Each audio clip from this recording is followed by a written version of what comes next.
아늑하고 나만의 아지트 같은 한 번쯤은 꼭 가져보고 싶은 다락방은 서비스 공간이란 말은 한 번쯤 들어보셨죠? 서비스라는 말을 잘 해석을 해야 됩니다. 무료로 껴주는 그런 서비스 공간이 절대 아닙니다. 안녕하세요, 전지사입니다. 누구나 한 번쯤은 꿈꿔본 다락방에 대한 로망은 있을 겁니다. 아늑하고 나만의 아지트 같은 어릴 적 다락방에 대한 좋은 추억을 가지고 있고, 아이가 있는 집이라면은 내가 가지고 있는 이 좋은 추억을 아이에게도 선물하고 싶어 하죠. 아이가 아니더라도 나만의 서재, 홈시네마 등 어른들도 좋아하는 공간이 다락방이기도 합니다. 그래서 많은 분들이 집을 설계할 때 다락방을 설계에 포함시키는 거죠. 특히 핀터레스트 등에서 해외 다락방 자료 사진을 보면 정말 부럽기도 하고 한 번쯤은 꼭 가져보고 싶은 공간임에는 틀림이 없는 것 같습니다. 그런데 오늘 이야기하고 싶은 것은 이렇게 마냥 좋기만한 다락방을 다른 각도에서도 한번 체크해 보시는 것이 어떨까, 이런 생각에 영상을 찍게 되었습니다. 다락방은 서비스 공간이란 말은 한 번쯤 들어보셨죠? 그래서 건축주 분들이 집을 지을 때 더더욱 만들려고 하는 공간이기도 합니다. 그런데 여기서 서비스라는 말을 잘 해석을 해야 됩니다. 다락방은 물건을 하나 샀을 때 무료로 껴주는 그런 서비스 공간이 절대 아닙니다. 건축을 할 때 건폐율과 용적률이라는 것이 있습니다. 건폐율과 용적률에 관련된 자세한 내용은 제가 이전에 찍었던 영상을 참조해 주시면 좋을 것 같고요. 간단하게 말씀을 드리면은 내 땅의 최대 집을 몇 평까지 지을 수 있는지를 나타내는 비율입니다. 내 땅이 있다고 해서 내가 원하는 만큼 무한대로 크게 집을 지을 수는 없습니다. 땅의 사용 목적, 즉 지목이라고 하는데요. 그 지목에 따라서 건폐율과 용적률은 다 다릅니다. 예를 들어서 땅이 100평이 있는데 그 땅의 지목이 보전관리지역이라고 해서 건폐율이 20%고 용적률이 80%라고 가정을 하면요, 건축 면적이라고 하는 바닥에 집을 수 있는 최대 평수는 땅 100평에 건폐율 20%를 적용하면은 최대 20평까지 지을 수가 있습니다. 같은 지목의 보존관리지역에 땅이 200평 있다라고 하면은 바닥에는 최대 40평까지 지을 수가 있는 거죠. 용적률 80%는 무엇을 말을 하냐면요, 집을 1층 짓고 2층 짓고 3층 짓고 이렇게 더 넓혀서 최대로 지을 수 있는 것이 100평의 80%니까 최대 80평까지 집을 지을 수 있다는 소리입니다. 그런데 다락방은 이 건축물의 면적에 포함되지 않습니다. 그래서 다락방을 서비스 공간이라고 말을 하는 겁니다. 그런데 이 부분을 잘못 이해를 하셔가지고 다락방 공간은 돈이 안 들어가는 공짜로 만들어지는 공간이라고 잘못 이해하시는 분들도 계십니다. 다락방에는 난방이 들어가지 않고 높이도 낮다 보니까 일반적인 거실이나 방 같은 곳에 비해서 공사 비용이 적게 들어가기는 합니다. 하지만 다락방도 구조도 만들어줘야 되고 바닥도 깔아줘야 되고 창도 만들어줘야 되고 도배도 해야 되고 당연히 공사비가 들어갑니다.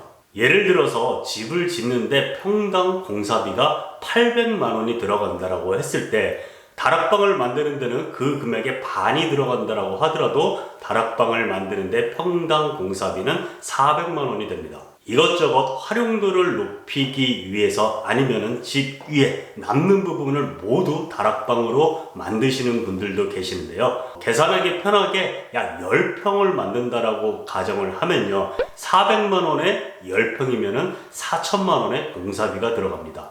20평을 만든다라고 하면은 8천만 원의 공사비가 들어가는 거죠.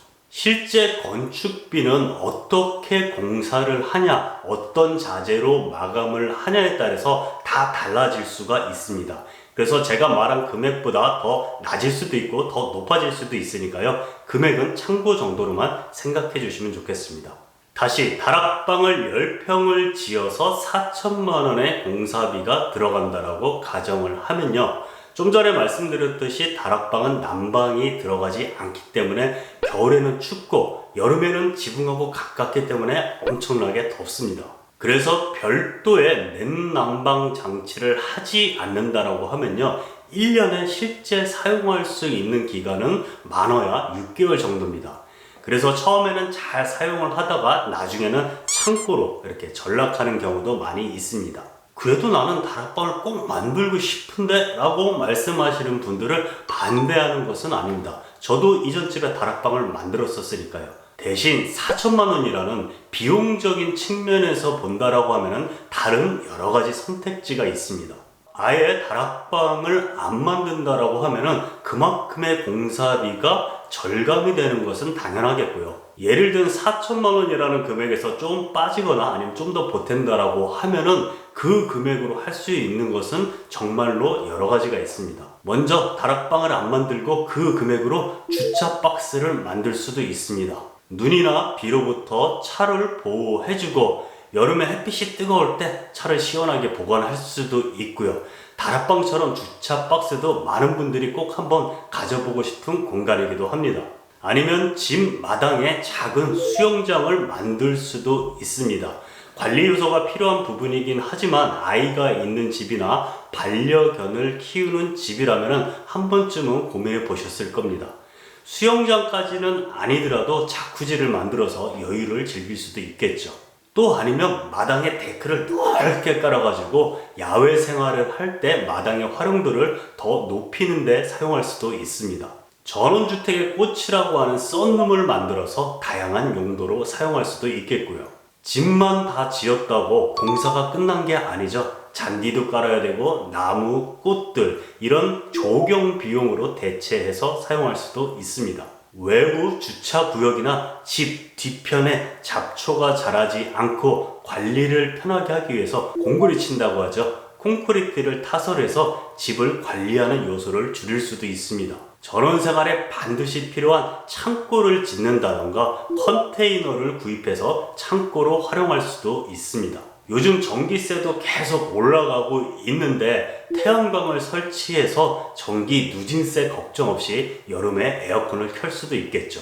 이렇듯 전원주택을 완성을 하는 데는 집 짓는 것 이외에도 많은 비용이 들어갑니다. 자금이 여유로워가지고 이것저것 다 하실 수 있는 분들이라면 상관은 없겠지만요. 그렇지 않으신 분들이라고 하면은 다락방을 만드는 게 좋은지 아니면은 그 비용으로 다른 곳에다가 투자를 하는 게 좋은지 나한테 아니면 우리 가족한테 어떤 게 더 효과적인지 한번 체크해 볼 필요는 있다고 생각합니다. 저도 아까 말씀드렸다시피 이전 집에서는 다락방을 만들었습니다. 딸아이한테 좋은 추억을 주고 싶은 마음도 있었고요. 그런데 딸아이가 지금 크기도 했고 허리 숙이면서 다니는 것도 불편하고 해서요. 이번에 집을 지을 때는 고민을 하다가 다락방을 짓지 않았습니다. 위에서 말씀드린 것처럼 저도 거기에 들어갈 비용을 조경이나 다른 곳에 사용을 했습니다. 높아짐에 다시 말씀드리면요. 다락방을 만들지 마세요. 좋지 않다. 그러면 안 돼요. 뭐 이런 것들을 말씀드리려는 거는 아니고요. 다락방을 만들 수 있는 비용으로 본인에게 또는 우리 가족에게 더 필요한 곳에 투자할 수도 있다는 것을 말씀드리고 싶습니다. 오늘은 모두가 한 번쯤 꿈꿔본 로방, 다락방에 대해서 말씀을 한번 드려봤습니다. 전원생활을 계획하시는 분들에게 오늘 영상이 도움이 되었길 바라면서요. 저는 다음에 더 유용한 정보로 찾아뵙겠습니다. 이상 찬집사였습니다. 감사합니다.